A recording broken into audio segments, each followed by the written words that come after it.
En 2021, el estado de Jalisco encabezó la lista de desaparecidos en México, un fenómeno que sigue constante en los primeros 2 meses de 2022. De acuerdo con especialistas en el tema, uno de los problemas más serios es la llamada cifra negra, ya que por cada persona que se denuncia como desaparecida, hay al menos otros 2 casos que no son reportados a las autoridades. Hemos tocado en varias ocasiones aquí en Ruta 44 el tema de los desaparecidos, pero al tratarse de un problema que no cede, es necesario volver a insistir una y otra vez en torno a este asunto. Saludo con mucho gusto a mis invitados. Guadalupe Villegas, ella es integrante de Familias Unidos por Nuestros Desaparecidos en Jalisco. Guadalupe, bienvenida. Gracias, Carlos, por tu invitación. Denise Ayala Hernández, ella es jefa del Departamento de Justicia Alternativa y Ciencias Forenses del Centro Universitario de Tonalá de la UDG. Denise, bienvenida. Gracias, Carlos, por el espacio. Héctor Flores, él es integrante del colectivo Luz de Esperanza. Héctor, bienvenido. Muchas gracias, Carlos. Hola. Bueno, pues vamos a empezar a tocar el tema. Me gustaría una primera intervención de cada uno para hacer un balance general. ¿Qué tan grave es este tema? ¿Qué tan persistente es y hasta dónde hemos avanzado? Guadalupe, comienzo contigo. Muchas gracias. ¿Qué tan importante es el tema? Te voy a comentar. El 16 de febrero nosotros nos reunimos con el gobernador presentándole 11,600 y tantos desaparecidos. ¿Qué tan fuerte está los desaparecidos? La magnitud del problema que ahora ya van a sumar a 16,000. ¿Cuánto es? ¿Cuántos son por día? Es un mundo en el que toda la gente está dormida, está pasmada, porque nos están levantando a nuestros hijos, en mi caso a mi hijo, mucho desaparecido, y las autoridades parecen estar ciegas, sordas y mudas ante este hecho. No hemos avanzado nada, Guadalupe. Yo no veo avance. Yo veo que todo sigue igual. Tenemos nosotros que movernos para poder conseguir encontrar a nuestros hijos. Muy bien, vamos a ahondar sobre precisamente las actividades que realizan ustedes. Denise Ayala Hernández, el tema de los desaparecidos, Jalisco encabeza la lista a nivel nacional. ¿Qué tan profundo es esta herida en México y particularmente en el Estado? Carlos, por desgracia, Jalisco es el primer lugar en materia con este fenómeno de desaparición de personas. Hay que poner un poco de perspectiva en números. Valdría la pena reconocer que antier la Secretaría de Gobernación de México reconoce 15,871 desaparecidos, y podemos decir que, por poner esto en perspectiva, en el presente gobierno, esta cifra se ha acumulado, como bien señala la señora Lupita, puesto que 1 de cada 4 de estos desaparecidos ha ocurrido en el periodo del actual gobierno, ¿no? Y estamos hablando de 3 años. Estás hablando de 3 años, estás hablando de la mitad de un periodo, estás hablando de 135 desaparecidos en promedio a la semana. Esta cifra va escalando porque conforme las vamos monitoreando en el comité de análisis, esto se refleja o esto impacta en 19 desaparecidos por día en el estado de Jalisco, cosa que creemos es precisamente alarmante.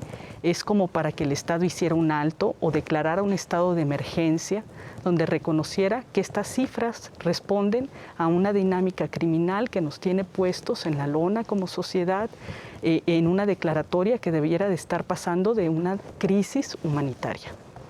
Muy bien. Héctor Flores, una primera intervención sobre este problema que enfrentamos. Pues no, al parecer no tiene solución. Las cifras no coinciden. Se manejan, bien lo decía la licenciada, desde 14, 15, 20 hasta 50 desaparecidos diarios en todo el estado de Jalisco. Pareciera que vivimos en un estado de narcoterrorismo o terrorismo de Estado, ¿sí? Ya cuando el Estado se vuelve contra su propia población, puesto que no hay ningún avance, participan en muchos de los casos activamente, no solo pasivamente. Entonces es necesario que la población se concientice y buscar una manera de frenar este fenómeno. Muy bien. Guadalupe, ante esta incapacidad del Estado y de las autoridades para responder ante este fenómeno, ¿qué es lo que han hecho la sociedad civil? ¿Qué hacen, por ejemplo, en FUNDEG? FUNDEG yo recuerdo que yo andaba perdida sin quien me orientara, porque no tienes experiencia para esto. Me sentí abrigada en el colectivo porque ahí, aparte de sentir el mismo dolor, porque son madres, empecé a aprender cómo buscar a nuestros hijos. En particular, tu hijo, ¿cuándo desapareció, Guadalupe? Si nos Mi recuerdas hijo tu caso. desapareció el 15 de febrero del 2020. Hoy son ya 2 años. más de 700 días. Igual no tengo ninguna respuesta. Yo veo que Fiscalía es lo mismo, pregunta de todas, ¿qué ha investigado? ¿Qué ha sabido? ¿Qué ha hecho? O sea, yo no voy a hacer su trabajo. Desgraciadamente, en el Instituto de Ciencias Forenses hay un deterioro de tanto cuerpo, hay más de 6,000, que si de verdad ahí emplearan, invirtieran para sacar a nuestros hijos, muchas del colectivo que somos más de 600, tendríamos ya a nuestros hijos. Yo siempre he dicho, yo sé que mi hijo está en el Instituto de Ciencias Forenses, pero yo no lo puedo reconocer cuando me están enseñando brazos, antebrazos, cabezas, o sea, la cabeza sí, pero el torso, yo no puedo reconocer a mi hijo así. Para eso se supone que hacen un ADN. ¿Cómo van a dar resultados los ADN si está cuerpo, más cuerpo, más cuerpo? El líquido de arriba descompuso al de abajo. Y eso lo sabemos. Están apilados los cuerpos. Están apilados, y si no es que están tirados en tarimas. Y eso lo sabemos por mismas personas de adentro. No es humano como los tienen ahí. ¿Tú piensas que tu hijo está ahí, Yo entre siento los que 6,000 sí. que están ahí? Sí. Y, por ejemplo, los peritajes que se han hecho, en tu caso, no hay peritajes. No hay peritos, no hay antropólogos, no hay genetistas, no hay ni personal que te pueda enseñar algo. ¿Por qué? Porque si tú vas, es que no me han bajado al sistema, no hay Computadoras. o sea, X, y me enseñan lo que ellos quieren. Yo fui a las fosas de Santa Lucía y eran nada más 2 cuerpos. Fui y pregunté a CEMEFO porque los llevaron ahí. Era 1 mes y medio y todavía no lo tenían en el sistema. Así como ese caso, ¿cuántos habrá ya? Ahora ya están inhumados. ¿Y cómo vamos a saber a quién inhumaron? A nosotros nunca nos han llamado. O sea que a los 6,000 que tienen ahí se acumulan los 19 diarios, por ejemplo.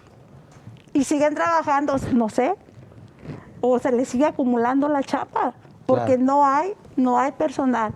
Entonces, ¿para qué está el Instituto de Ciencias Forenses? Hay que cerrarlo. Denise, la autoridad se ha negado a reconocer que existe una crisis, por ejemplo, en Jalisco. Este es un ángulo en materia forense. ¿Sí hay una crisis? Por supuesto que hay una crisis. Hay una crisis no solo forense, puesto que si el aparato de Estado que tendría que estar destinado a reconocer, a reconstruir la identidad, ¿no?, de esos restos, a dar seguimiento a cada caso de personas desaparecidas, las instancias de la Fiscalía, a buscar a familiares, a tejer toda una red que permita tener bases de datos, a trabajar con una celeridad que no le es posible, y que no le es posible porque no se ha robustecido el aparato de seguridad. Recordemos que la función del Estado es garantizar los derechos fundamentales de la ciudadanía, ¿no? Entonces, lo que hay aquí es una ausencia de voluntad política, porque reconocer una crisis humanitaria es reconocer que hay una crisis política, que hay una crisis de gobernabilidad, que hay un índice de criminalidad que ha desbordado al aparato estatal, ¿no? Y las autoridades no han mostrado alguna voluntad de coordinación, de reconocimiento, de establecer un alto y reconocer el tema, ¿no? Entonces, todo esto que estamos poniendo aquí sobre la mesa nos habla de un tema que es complejo, que es doloroso para la sociedad y que ningún Estado, ningún ciudadano debiera vivir de esta manera, ¿no? Creo que ha faltado, hay mucha omisión, ¿no? Eso sin lugar a dudas, y hay que decirlo y hay que señalarlo bien. Hay una omisión por parte del Estado, por parte del gobernador y de las instancias de seguridad. Muy bien. Héctor Flores, ¿de dónde surge el colectivo Luz de Esperanza? De todos los problemas y las situaciones que empecé yo a vivir con la desaparición de mi hijo. Él lo sustraen el 18 de mayo del año pasado, de aquí de la Minerva. Hay cámaras, hay mil de cosas de información, de pruebas, y ninguna nos lleva a nada. Y yo al toparme con tanta obstrucción de justicia, tanta violación a todos los derechos, es que junto con otros compañeros, compañeras, empezamos con esta organización para tratar de motivar la búsqueda en vida. Sé que es un trabajo importante lo que hacen otros colectivos. Nosotros estamos tratando de unirnos también para hacer las búsquedas en fosas y todo eso. Pero para nosotros también es muy importante que la búsqueda en vida se trabaje, porque realmente nosotros pensamos que si arreglas el origen de la investigación, yo creo que va a ser menos cuerpos en CEMEFO, porque hay grandes posibilidades en los primeros días, con la información que tenemos los familiares, de encontrarlos, si es que la Fiscalía siguiera como debe de seguir el protocolo homologado. Pero nos damos cuenta de que el primer acto de investigación, la Fiscalía lo viene siendo un año después. Entonces, ¿qué han hecho en todo ese año? No hay nada. La Comisión de Víctimas tiene 4 asesores para darle atención a más de 10,000 carpetas. Es imposible. Entonces las víctimas nos quedamos en un estado de indefensión, sin representación, no hay asesoría jurídica, y no conocemos nuestros derechos. Entonces estamos a merced del narco y del gobierno. Está muy interesante el ángulo que plantea Héctor, de que la autoridad regularmente busca en fosas cuando debería buscarlos con vida, como dice Héctor. Voy a la primera pausa, regreso con más.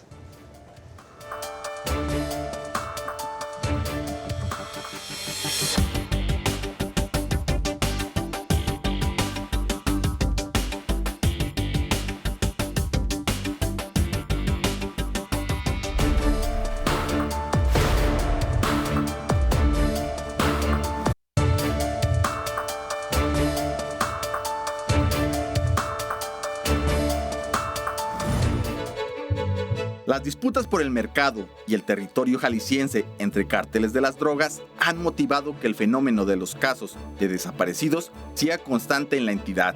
En promedio, se estima que 13 personas son reportadas como desaparecidas cada día y tan solo el año pasado fueron encontradas más de 70 fosas clandestinas con más de 200 cuerpos. Esto provocó también una crisis en los servicios forenses que son constantemente rebasados. Desaparecidos, el drama no cede. Ese es el tema que abordamos en esta ocasión aquí en Ruta 44. Guadalupe Villegas en Fundec, ¿cómo se organizan? ¿Cómo realizan estas búsquedas? ¿Qué puertas tocan? Bueno, nosotros cada martes tenemos una reunión a las 12 del día.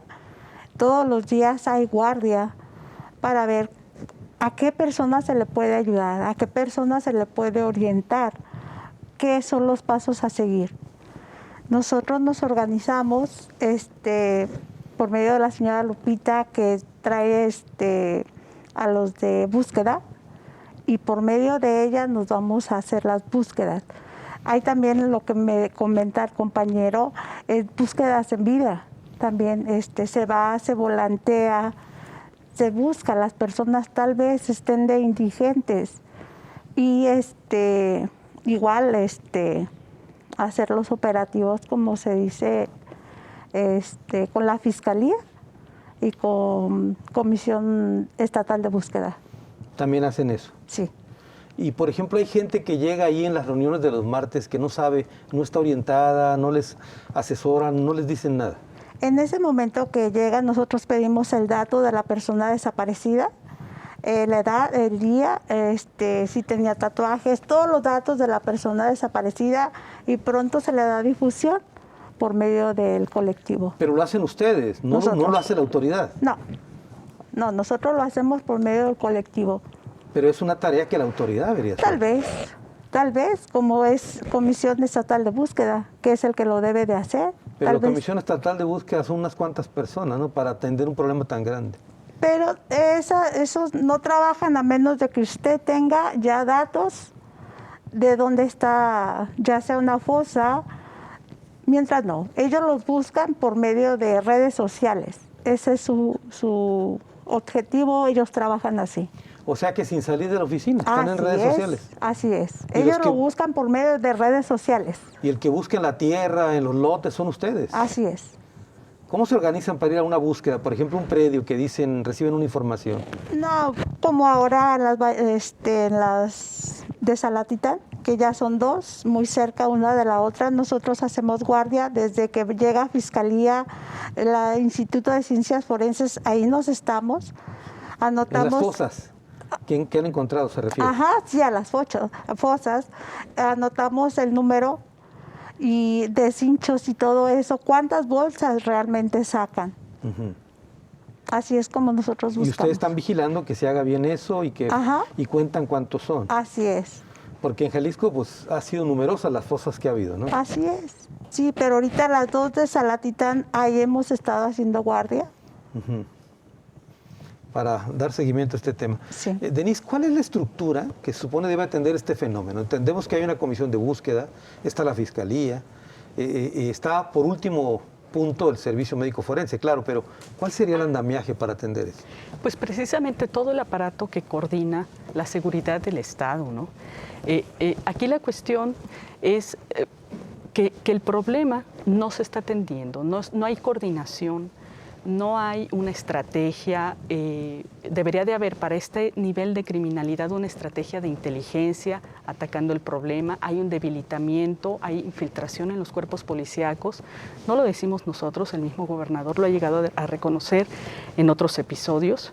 Y hay también todo un síntoma, más de 70 colectivos por lo largo y ancho del país. Esto habla de que hay un síntoma en las instituciones donde no están trabajando como debe ser, ¿no? No se ve un reflejo.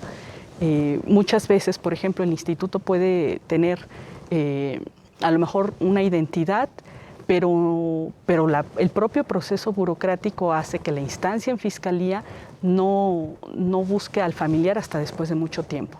Por poner un ejemplo concreto, entonces, podemos hacer leyes, digo, se está cumpliendo una ley, un año de la ley de personas desaparecidas, de declaración de ausencia, y lejos de que estén operando o estén totalmente las instancias y esté la inversión necesaria para que las instituciones estén trabajando y desahogando un problema que está desbordado, ya deberíamos estar a lo mejor evaluando, ¿no?, en qué va, y ni siquiera se ha logrado que se despliegue instrumentalmente esas leyes. Por otra parte, no hay un robustecimiento del aparato de seguridad que permita atender todos los casos que el señor Héctor y la señora Lupita nos están contando. Y sobre todo, bueno, pues hay una administración, creemos nosotros desde el Comité de Análisis, que hay una administración del problema, ¿no? Sí, una ley, otra ley, a lo mejor una instancia, un poco de dinero aquí, un programa de apoyo acá, pero todo esto lo que hace es administrar un problema de gravedad, un problema que está lastimando a los ciudadanos y que en realidad pues pareciera que aprietan aquí y aflojan acá, o sea, donde la dinámica de gobierno no está centrada de fondo en resolver un problema y en prevenir, ¿no?, en otorgar esta garantía de no repetición a los ciudadanos. Se está por cumplir un año precisamente esta legislación. Mencionabas dos leyes en particular, sí, pero mucha parte o buena parte de estas leyes ni siquiera se ha aterrizado en acciones concretas, ¿verdad? No se cumple con lo que dice ahí. Es correcto, y además, bueno, volvemos a lo mismo. O sea, aquí hay dos colectivos presentes en este programa, como hay muchos en el país, y que son quienes han impulsado, ¿no? O sea, pareciera que hay acciones reactivas, dependiendo de si el caso es mediático o la reacción del gobierno también es como estar parchando, ¿no? Como estar despresurizando un problema que indigna, y mientras tanto, pues las cifras siguen creciendo, ¿no? La crisis se torna cada vez en una dimensión mayúscula. Muy bien. Héctor Flores, nos contabas brevemente algo de cómo desapareció tu hijo. Sí, bueno, él fue sustraído, ¿no? Llega un comando armado, hay videos donde se ven los carros, se ven las personas que entran, cómo entran en línea, con armas largas, cómo sacan a mi hijo y a una femenina y a otro muchacho o señor a las 6:30 de la mañana. Hay denuncias y hay un seguimiento de C5 hasta 2 o 3 cuadras, porque todas las cámaras en todas las direcciones no sirve ninguna, supuestamente. Y también la investigación, pues no se ha hecho como debe de ser, habiendo tanta información, no tiene ni pies ni cabeza. O sea, lo levantaron, como se dice vulgarmente. Así es, sí, y habiendo tanta información, lo más lacerante ¿Y a qué se enfrentan, Héctor, las víctimas desde el punto de vista institucional? ¿Presentan la denuncia? ¿Tienen que presionar a la autoridad? ¿Y qué es lo que sigue? Mira, hay que presentar la denuncia, que para empezar, el trato que te dan cuando presentas la denuncia, y más si tiene tintes de desaparición forzada, como es mi caso, te someten a unas 16 horas de estar declarando sin que haya una búsqueda. Ellos le llaman prebúsqueda, a estar pidiendo informes en los hospitales y en las comandancias para ver si aparece, pero pues eso no es una prebúsqueda, no es nada. Después de ese trato que le dan a la víctima, hasta que termina ese proceso, te dan tu denuncia, tienes que ir a la comisión de víctimas para que te nombren un asesor jurídico, que después tarda 15 días en que te lo nombren, como 6 meses o 1 año para que te inscriban en el Registro Nacional de Víctimas, en el registro estatal. Hay que estar yendo a fiscalía, si no es que diario, los primeros meses yo iba diario, porque no hacen ni un solo acto de investigación, todos tienen que ser a petición de parte. Esto significa que no hay iniciativa procesal en la institución. No sé qué están haciendo ahí los MPs y la policía investigadora, porque no hay nada, ¿sí? O sea, es un problema tan grande la desaparición, desde las cámaras de C5, que es indignante para mí como víctima, que la cámara de las multas tiene una resolución impresionante. Y las cámaras para la seguridad del Estado, que son C5 y C4 en cada municipio, no puedes distinguir ni qué carro es. Entonces, o sea, ¿para qué hacen un gasto tan grande que es inadecuado y que no te lleva a nada? Porque ninguna fiscalía puede decir, pues es un carro blanco, pero no puedes decir qué carro es. Aparte de eso, no hay coordinación, no aceptan ellos los casos de desaparición forzada, que como dice la ley, todos los casos en Jalisco son desaparición forzada, porque se necesita la aquiescencia del Estado para que sea forzado, y el Estado, como no hace nada, pues entonces tiene una participación pasiva del Estado. Hay una revictimización también para la persona desaparecida, ¿no? Y para los familiares, ¿eh? También. Todos son narcos, todos son vendedores, todos son narcomenudistas o rateros. Es muy temeraria la Fiscalía al hacer aseveraciones así de las personas, sin ninguna investigación.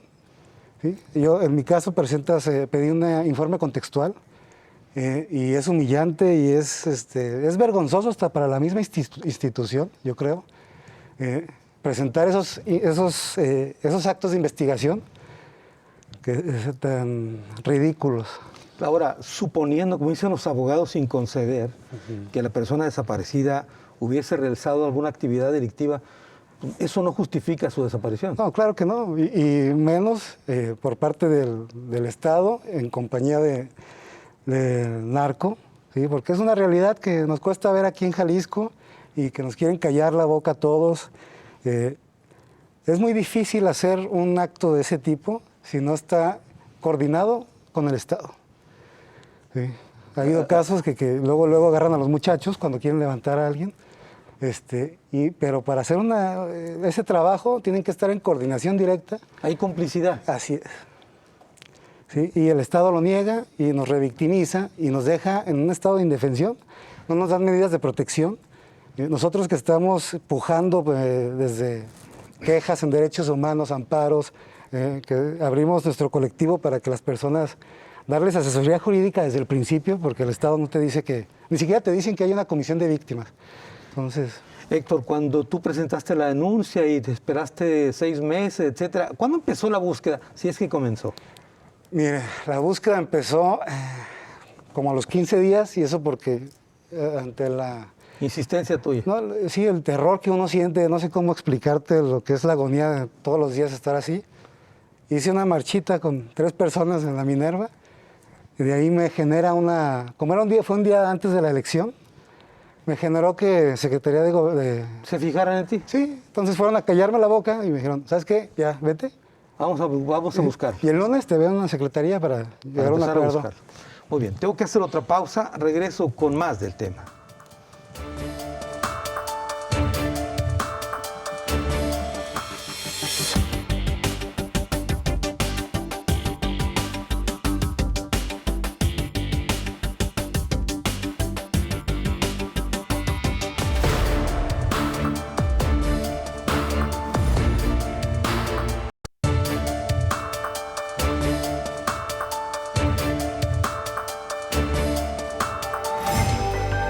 De acuerdo con cifras extraoficiales, se estima que más de 9,000 personas han desaparecido en los últimos 4 años en Jalisco. Muchos de los cuerpos, además, que son localizados en fosas, están desmembrados, lo cual dificulta su identificación. Por si fuera poco, para las familias de desaparecidos, el tema se ha convertido en una lamentable romería, ya que tienen que recorrer morgues de otros estados en búsqueda de sus seres queridos. Desaparecidos, el drama no cede. El tema que abordamos en Ruta 44. Guadalupe Villegas, hace un momento Héctor nos platicaba su caso, esta revictimización que enfrentan. En tu caso y de tus compañeros, ¿qué es lo que enfrentan también ustedes? La falta de empatía. Obviamente estoy hablando de los 3 sistemas, tanto de fiscalía como de comisión de búsqueda, y a mí lo que más me impacta es la Comisión Estatal de Ayuda a Víctimas. ¿Por qué? Porque a mí tengo 2 años peleando la declaración de ausencia para yo quedarme con la custodia de mi nieta. Y son 2 años, a mí me dijeron que se tardaba, era un periodo de 6 meses, son 2 años y no han podido ni siquiera hacer eso, que no es de vayas a buscar, ve a investigar, sino es de ocuparte para trabajar. Hay una beca que son para los niños que son de estudiantes. Igual, o sea, no se ha dado. Y así como yo, hay muchas personas que están necesitando la ayuda, que necesitan mucho el apoyo, tanto jurídico como esas becas de Benito Juárez, que no se otorgan. Y no se otorgan, ¿por qué? Porque no hay cómo trabajar o no trabajan. Porque yo digo, a 2 años ya se haya resuelto eso, que no es tan complicado. No se diga de buscar a mi hijo. Esa declaratoria de ausencia es un proceso legal, sí, para sumar, para que tú tengas la tutela jurídica de la nieta, ¿no? Así es. Y no ha caminado. No ha caminado para nada y ya son 2 años. Son 2 años. A mí me es importante para yo poder registrar a mi niña en su escuela y como sea. Lupita, hay el tema también de los familiares de desaparecidos que tienen cuerpos desmembrados. Ese es otro problema gravísimo, ¿no? Sí. Es triste ver, tú te enseñan cráneos quemados, calcinados, segmentos, ya sea la pierna, el pie. Y yo a mi hijo, como ya lo he dicho, yo no lo conozco por partes, él no tenía ningún tatuaje. ¿Cómo voy a conocer un casco, un cráneo, si no tiene nada? Yo digo que si ellos hicieran el ADN, hicieran su trabajo simplemente. La confronta que le llaman. La confronta es cuando tú ya tienes un pedazo de pierna y dices, esta pierna es de mi hijo, entonces vamos a confrontarlo, que dura de meses. Pero cuando no tienes nada, ¿cómo vas a hacer tú para decir, estúdieme este dorso porque creo que es de mi hijo? Ahora, hay quienes tienen a un familiar ahí desmembrado que no se lo entregan porque no lo completan. No lo completan porque pues igual no tenemos la accesibilidad de ir a buscarlo en las cajas o donde los tengan, porque no se da eso. Te enseñan lo que ellos quieren enseñarte. No hay humanidad, era lo que yo comentaba, no hay humanidad. Sabes que yo por humanidad te enseño todo lo que tengo y a ver Claro. qué pasa. Claro. Pero no, Y hace falta personal también, ¿no? falta personal, pero más que nada falta que le inviertan a esto. No pueden invertirle porque no hay. O Ahora- porque los desaparecidos que están ahí no dejan dinero. Guadalupe, hace unos días estuvieron aquí buscadoras de Sonora y de otros estados. Ellos vienen a buscar aquí o también ayudar en las tareas de búsqueda. Así es. ¿Ocurre esto de que buscadores de Jalisco vayan a otros estados y otros estados buscan aquí a sus familiares también?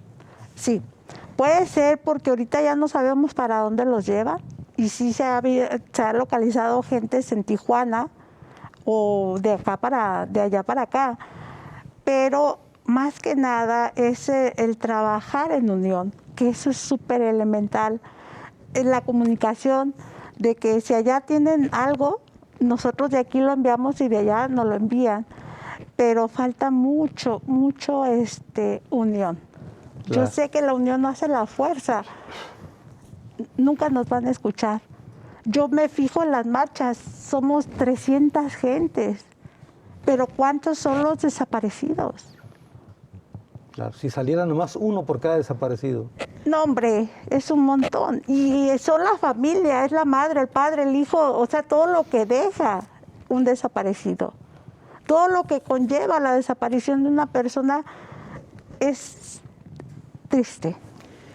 Denise, en el Comité de Análisis de Personas Desaparecidas, ¿qué han encontrado ustedes en esta revisión que hacen al fenómeno? Bueno, si te fijas, lo que tenemos aquí, a partir de las historias personales, de los dramas, de las tragedias, son historias, es una semántica del horror lo que se está viviendo, lo que vive la sociedad mexicana y lo que vive la sociedad jalisciense. Lo que hay y que aquí se está reflejando es que lo que sabemos del fenómeno no lo sabemos por la autoridad, lo sabemos por los colectivos, lo sabemos por los informes que hace, por ejemplo, el que sacó el año pasado Movimiento por Nuestros Desaparecidos en México, que agrupa más de 74 colectivos, por distintas instancias en Jalisco como CEPAD, por la Comisión Estatal de Derechos Humanos, que también saca algunos mapas donde refleja alguna dinámica criminal que te permite analizar ciertas cosas. Pero lo que hay de fondo es que, para empezar, como no hay un reconocimiento del problema, pues no puedes estudiar lo que no reconoces. Si no declaras como autoridad lo que está pasando, previenes, elevas los estándares de atención a los colectivos, a los familiares de personas desaparecidas, si no te ocupas, si no asumes el problema o si no estás dispuesto a asumir el costo político de reconocer el problema que tienes, esto no va a avanzar, ¿no? Y es lo que vemos desde el comité. Tendría que haber, y lo hemos dicho en algunos comunicados, así como hay una mesa de situación de salud en el gobierno del Estado por la pandemia, pues este es otro tipo de pandemia, ¿no? O sea, no es posible que no sepamos al salir de la casa si volveremos. No es posible que las familias tengan esta incertidumbre. No debiera ser que todo, o sea, no hace ni 74 horas estaba revictimizando al colectivo de madres buscadoras de Sonora el propio gobernador. Entonces, si el titular del Ejecutivo da ese tipo de mensajes, ¿qué puedes esperar de la forma en que se despliega la cosa de la gobernabilidad, ¿no? No hay estrategia, no hay sustancia, ¿no?, en la acción. Lo que ustedes han revisado del fenómeno, ¿cómo tienen ustedes, digamos, definido las desapariciones? ¿Es por el crimen organizado? ¿Es por la trata? ¿Cómo tienen ustedes definido el problema?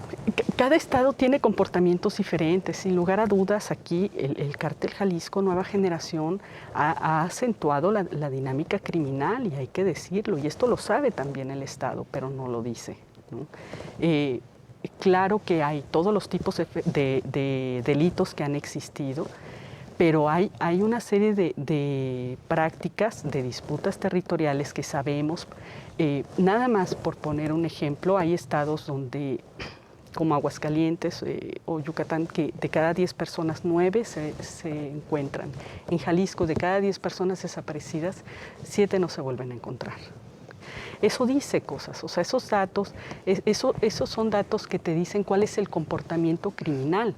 Y el comportamiento criminal, por el tipo de armamento que circula, por el tipo de dinero con el que cuentan las organizaciones y por el tipo de saña y exhibición de la violencia y de las cifras de desaparecidos, estamos hablando pues de una guerra abierta. Esas son cifras de guerra que no están siendo reconocidas. O sea, estamos queriendo vivir como si viviéramos en un Estado que tiene salvaguardado los derechos humanos y los derechos fundamentales cuando no lo existe. El contexto social es complejo, es violento y no nos garantiza la vida a ninguno de los ciudadanos. Héctor Flores, ¿debería haber una mesa para analizar especialmente, como dice Denise, este fenómeno? Sí, y no estar dándole largas al tema. Es que es un tema que mete al municipio, le compete a los municipios, al Estado y la Federación. Y ninguno de los tres poderes se quiere hacer cargo. Es una negativa del gobierno federal, inclusive de FGR, aceptar denuncias de desaparecidos. No te las aceptan, las tiene que llevar la Fiscalía del Estado. Para que la Fiscalía del Estado haga eso está en chino. Y los municipios pues tampoco ayudan. Las mesas de trabajo tratamos de hacerlas, presionamos cuando ya está explotando, que ya no podemos la víctima. Son puras simulaciones. Te dicen, te hablan bonito, que van a trabajar. Y realmente nunca pasa nada. O sea, al día siguiente vas a la Fiscalía o vas a la Comisión de Víctimas o donde vayas y el trato es el mismo. Entonces, a ver, Héctor, cuando ustedes dicen vamos a denunciar ante la Fiscalía General de la República, que ve delitos federales, lo hacen, digamos, partiendo de la lógica de que muchos de esos desaparecidos son reclutados por el crimen organizado, de forma forzada. Mira, ¿podría hacer eso? Sí, aquí tenemos, y es de todos conocidos, las escuelas del terror, Ameca, Talan, todos esos lugares que inclusive han existido operativos y al día siguiente están otra vez ahí. Entonces, todo eso pasa el gobierno está, en algún nivel, está involucrado. Porque ahí siguen estas escuelas y es donde la mayoría... ¿A qué te refieres con estas escuelas? ¿Cómo operan o cómo son? Centros de reclutamiento obligatorio, o sea, se los llevan a los muchachos, los hacen pasar cosas horribles, ¿sí? Y se los mandan los tienen ahí trabajando para distribuir la droga, la ruta para Puerto Vallarta, o sea, datos que toda la sociedad sabe, o la mayoría de la gente sabe, menos el gobierno. Se los llevan a la guerra, en los estados con los que tienen guerra o cárteles. Los convierten en sicarios o en gatilleros Así forzados. Es, y si no, ahí los matan. ¿Sí? Hay casos de que hay mucha gente que ha escapado de esas escuelas, muchachitos, ¿sí? Todos en la edad de entre 18 y 20 y tantos años, pero el gobierno no hace nada. Lo que nosotros decimos de llevar los casos a la Federación es por la presencia del crimen organizado. Y que es una vergüenza que en Jalisco, siendo la sede del cártel Jalisco, no hay una oficina de la FEMDO. No hay oficina de la FGR para delincuencia organizada, no existe en Jalisco. Entonces, eso nos da un panorama, tanto federal, local y estatal, el chiste en el que vivimos, ¿no? Y lo poco que valemos la población para nuestro Estado. Muy bien, tengo que hacer una pausa. Es la última, regreso a las conclusiones del programa.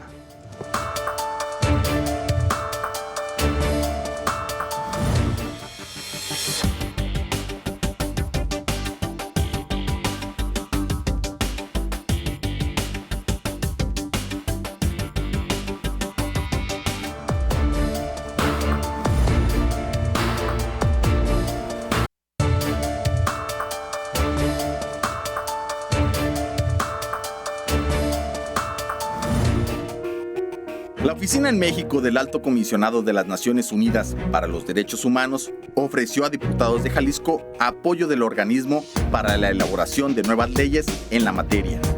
Entre otros puntos, sugiere dar autonomía a la comisión de búsqueda e incluir a familiares y a colectivos en todo el proceso. Además, sugiere la conformación de un fondo especial para búsqueda y atender el fenómeno de desaparición de jóvenes. Desaparecidos, el drama no cede, el tema que abordamos en esta ocasión en Ruta 44. Estamos llegando a la parte final del programa. Como siempre, vamos a las conclusiones. Comienzo contigo, Guadalupe. Bien, yo a estas alturas, yo lo único que quiero, yo no quiero saber quién se lo llevó, qué pasó, qué esto. Lo que quiero es saber dónde está. Y si yo estoy apostando que mi hijo está en el Instituto de Ciencias Forenses, quiero que inviertan ahí, que esa ayuda económica que le dan a las personas, atención a víctimas, que esas becas que se les han negado a todo mi colectivo, que sea invertido en este CEMEFO para que puedan contratar peritos, genetistas, todas esas personas que se necesitan para estar en el Instituto de Ciencias Forenses para avanzar. Y de ahí descartar todas las que podemos salir de este colectivo, porque somos muchas. ¿Y todos los martes están ahí para todos presionar? Los martes estamos todas en conjunto, pero todos los días hay una guardia conformada de 2 a 3 personas, de 10 de la mañana a 2 de la tarde, para orientar. Claro. Y por ejemplo, creo que no hace mucho, también tuvieron ustedes un incidente ahí, ¿no? Porque hasta la policía llevaron. Sí. Fuimos a recoger el cuerpo que es de la compañera Lupita, que no se quería entregar ni nada. En un 2x3 ellas entraron, ya cuando salieron ya estaba todo lleno de patrullas. Ojalá y así actuaran con esa eficacia cuando nosotros tenemos un problema así. Eran muchísimas las patrullas. ¿Y pero por qué fue esa reacción? Que porque iban a cerrar CEMEFO, cuando nada más estaba reclamando que se entregara el cuerpo de la compañera. Es al que le faltaba un miembro, ¿no? Un brazo. ¿Y no se lo querían dar? No. ¿Y tenían cuánto tiempo esperando? ¿Más de un año? Más de un año. ¿Y sabe otra cosa? Que le parte uno el alma. ¿Cómo le entregan los muertos a las personas en bolsa? En una bolsa. ¡Qué indignidad de yo recoger a mi hijo en una bolsa negra! ¿Por qué? ¿Por qué les falta humanidad? Es lo peor que pueden hacer. No es un perro, no es un animal para que entreguen a nuestros hijos de esa forma. En una bolsa negra. Es lo peor que pueden hacer ahí. Obviamente es triste. Es triste que esas personas del instituto no tengan corazón, de verdad. Y si no sirve el Instituto de Ciencias Forenses, hay que cerrarlo. ¿Cómo se llama su hijo, Guadalupe? Jonathan Daniel Álvarez Guzmán. ¿Qué edad? 28 años, hoy ya tiene 30. Hoy tiene 30 años. Muchas gracias, Guadalupe. Gracias. Denise, tus conclusiones. Sí, yo creo que sería bueno también que la sociedad civil, como lo han dicho quienes ahorita nos están acompañando en este tema, se uniera, ¿no? O sea, que no normalizáramos el fenómeno, que los diferentes sectores como la iglesia, como los empresarios, como las universidades se unieran para exigir al gobierno que haga su tarea, ¿no? Yo creo que sería estratégico que asumieran el costo político de una realidad que está desbordada en Jalisco, que lo tiene en primeros lugares de criminalidad y de personas desaparecidas. Sería bueno que declararan algún plan estratégico, que detrás de él hubiera una inteligencia desplegada a la altura de la inteligencia criminal que opera libremente en el Estado. Sería deseable la depuración de los cuerpos policíacos. Sería deseable además la elevación del estándar de atención a los colectivos y a los familiares de personas desaparecidas. Y quisiera cerrar también, a lo mejor abriendo una invitación a que el gobernador pronunciara y abriera en su próximo informe de seguridad un espacio dedicado especialmente al tema de este tipo de delitos, de desapariciones, al tema de la crisis forense y al tema de seguridad que padece el Estado de Jalisco. Aunque no hay garantía que funcione, ¿tú consideras, Denise, que sí es importante que se abriera, por ejemplo, una mesa como la de salud para atender este tema con todas sus aristas? Bueno, es que, insisto, lo que sabemos del problema no lo sabemos por el Estado, no lo sabemos por la Secretaría de Seguridad, no lo sabemos por la coordinación, no lo sabemos por el instituto, lo sabemos por la reconstrucción que hacen los académicos, los periodistas, los familiares, pero no se pronuncian abiertamente, no reconocen el tema. Entonces, el hecho de que se estableciera una mesa sería el principio de reconocer que estamos viviendo una crisis de carácter humanitario. Hay que recordar que en diciembre recibimos autoridades, más bien instancias de la propia ONU, que están por emitir un informe en marzo, porque esto quiere decir que ha escalado a tal nivel que los ojos externos están queriendo mirar, bueno, ¿qué está pasando aquí, no? Entonces no es posible que vivamos con el mutismo de nuestro propio gobierno. Hace un momento decía Guadalupe que si el servicio médico forense no sirve, pues que lo cierren, ¿no? O creen otra instancia más efectiva. Eso aplicaría también para las distintas estructuras de búsqueda que nada más no ha funcionado. Hay que revisar su operación. Hay que evaluar todo lo que se ha hecho en esta materia de criminalidad, de desaparición, de reconocimiento de restos humanos, o sea, porque por acumulación, por las cifras que va sumando todos los días, esto no tiene fin.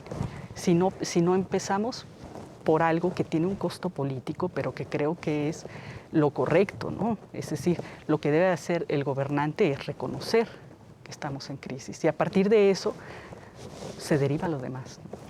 Muy bien. Héctor Flores, ¿cómo se llama tu hijo? Héctor Daniel Flores Fernández, 19 años. 19 años. ¿Tus conclusiones, Héctor? Bueno, necesitamos un compromiso real y voluntad política, que se deje de simulaciones el gobierno federal, el gobierno local.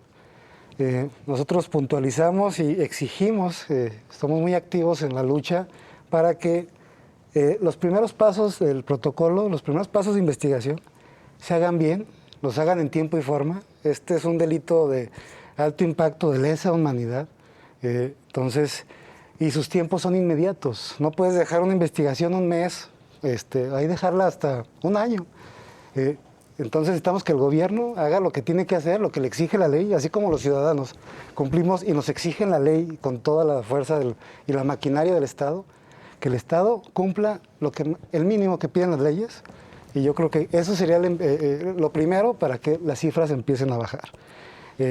Una comisión de víctimas que realmente sirva y apoye, porque, bueno, yo tengo 9 meses en la desaparición de mi hijo, pero no he dado ni un solo apoyo, o sea, no hay ningún apoyo real por parte de la comisión ejecutiva. Las víctimas realmente lo necesitamos. Entonces, en ese sentido, creo que deberíamos de caminar juntos para que lo mínimo que establece la ley y se hagan los primeros pasos de la investigación, es lo más importante. Entonces, yo creo que con eso avanzaríamos bastante y me gustaría, si me permite, invitarlos. El martes hay una marcha, salimos de Hidalgo y Chapultepec por la Unión y vamos a hacer bastantes asociaciones y colectivos. Y ahí les dejo la invitación, martes a las 4 de la tarde. Héctor, hace un momento tú hablabas de la importancia de actuar rápidamente. Según los que saben de este tema, señalan que entre más tiempo se prolongue el inicio o la investigación misma, se va reduciendo la posibilidad de encontrar con vida al desaparecido. ¿Es correcto? Sí, cada día que pasa que se desconoce su suerte, ellos viven, o sea, lo que puede pasar de un día a otro, de un minuto a otro, les cambia la vida. Entonces, cada vez se van borrando más los índices, las investigaciones o los datos que aportamos, con el tiempo se van perdiendo. Más aparte, las investigaciones que hace la Fiscalía o las entrevistas, como las hacen abiertas para lo que quiera decir la persona que entrevistan, no aporta ningún dato. Entonces, cuando se repiten 3, 4 veces, después de un año, esa investigación ya no sirve nada. Ya es imposible casi localizar a tu familiar. Uh-huh. La misma Fiscalía se autoboicotea en la investigación y nos va dejando migajas de datos que resultan ser inservibles ya después de un año. Ya digamos, llevado todo esto al asunto de que los mismos colectivos son los que realizan las investigaciones, los que hacen las búsquedas y los que aportan pruebas a la Fiscalía. Así es, y lo peor es la posición que nos deja el Estado. No tenemos derecho a medidas de protección. Nosotros hacemos las investigaciones, incluso un servidor, por el sigilo y el miedo de las familias, yo presento los datos a las autoridades para cuando son datos muy peligrosos o importantes. Tenemos un total abandono. Aparte de hacer nosotros ese trabajo que le corresponde al Estado, nos niegan la Secretaría de Seguridad Pública del Estado de Jalisco. Por ejemplo, un servidor se negó rotundamente a darme medidas de protección. Me las da la Policía Municipal de Guadalajara. Entonces, no sabemos realmente hacia dónde vamos. Estamos trabajando por las víctimas, por mi hijo, por todas las víctimas del Estado.